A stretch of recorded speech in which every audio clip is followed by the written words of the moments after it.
All right, let's talk about one of the biggest challenges in the entire IELTS test, that dreaded clock in the reading section.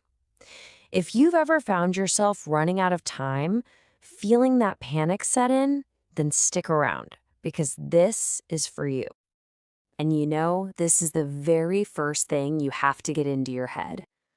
That clock ticking down, it's not just there to help you keep time. It is an active, intentional part of the test. It's designed to pressure you, to test your strategy and your nerve. Mastering the clock isn't some extra bonus skill. It's everything. So let's really frame this correctly from the start. We need to identify who your real opponent is. It's not the tricky vocabulary or the long passages, it's that 60-minute timer. Now, when you look at these numbers on the screen, they seem pretty straightforward, right? 3 passages, 40 questions, 60 minutes. But in reality, this setup is absolutely brutal. And that last point, that is so important. Unlike the listening test, you get 0, and I mean 0, extra time to transfer your answers. Every single second you spend has to count. And this is the core of the whole challenge. The test is designed to squeeze you. Why? Because as that time pressure goes up, your accuracy naturally wants to go down. The test isn't just about what you know, it's about whether you can apply what you know calmly and strategically when you feel like you're running out of time. Okay, so before we can build the right strategy, we have to absolutely demolish the wrong one. There is a huge time management myth out there that just destroys so many students' scores. So let's shatter it right now. And here it is, the myth of spending 20 minutes on passage 1, 20 on passage 2, and 20 on passage 3. I mean, it sounds fair, doesn't it? It feels so logical, so balanced.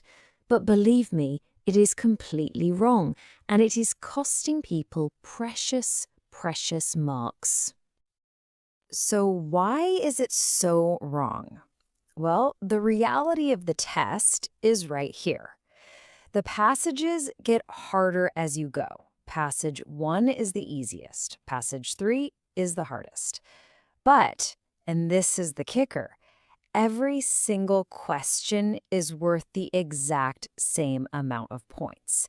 So spending equal time is like paying the same amount for a quick, easy job as you would for a really hard one. It just makes zero strategic sense. All right, so if the 20-20-20 split is a trap, what should you do instead? Let's get into the actual blueprint that works, the one that's built for a high score. Honestly, this is the heart of the entire strategy. And here it is. This is your new game plan. 15 minutes for the easiest passage, passage 1, 20 minutes for the one in the middle, and a full 25 minutes for the toughest one at the end, passage 3. See what we're doing?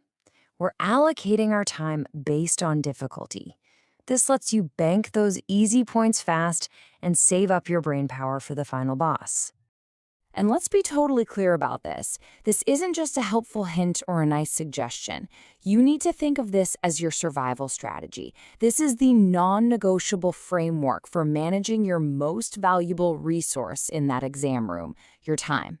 You have to commit to it. So within those time locks, how do you actually operate? Well, here's another huge rule. You never, ever just start reading the passage from beginning to end. That is a massive waste of time. Instead, you go straight to the questions first. You figure out exactly what piece of information you're hunting for, and only then do you go into the passage to find it. This phrase right here perfectly captures the mindset shift. You are not reading these articles for fun or for deep understanding. You are a detective, and you're on a mission to find specific clues. Reading with a clear purpose will always beat slow, careful reading in a timed test. Always. Okay, We've got our big picture plan, right? The 15-20-25 split. Now, let's zoom in a little bit and look at the micro tactics, the little moves that give you total control over every single minute. You have to realize that each question type has its own rhythm, its own personality. Look at the difference here. A complicated multiple choice question might need 90 seconds, but filling in a simple diagram, that might only take you 30 seconds. Knowing these internal clocks helps you know if you're on pace or if a question is stealing too much of your time. This is such a game changer. Here's what lower scoring students do. They get stuck on a hard question and they get emotionally invested. Their pride is on the line. They refuse to let it go. But elite students, they are ruthless with their time. If a question feels like a trap, they skip it, mark it, and go hunt for easier points. They know they can always come back later if there's time. And you have to remember this. The 3 minutes you waste wrestling with one impossible question are the exact same 3 minutes you could have used to lock in 3, 4, maybe even 5 easier answers later on.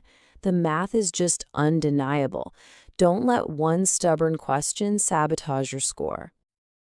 Okay, so we've got the strategy and we've got the tactics, but none of it means anything without the right kind of practice and, just as importantly, the right mindset.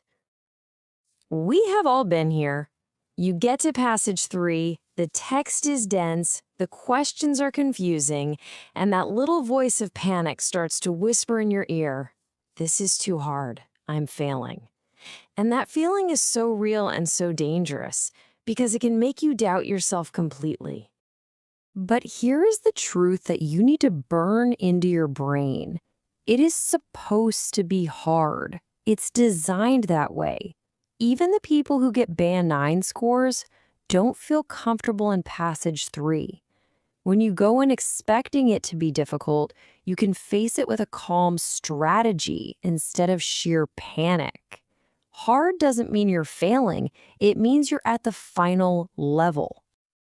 And this is exactly how you prepare for that pressure. You see, most students just do untimed practice, and that's fine. It builds your vocabulary, your knowledge. But to get a high score, you absolutely must do timed practice. That's what builds your speed, your decision-making, and your mental stamina. Timed practice is what actually builds your score. So, when you put all of this together, what's the big takeaway? The goal is not about rushing through the test in a panic. That just leads to silly mistakes. No, it's about this one word: control.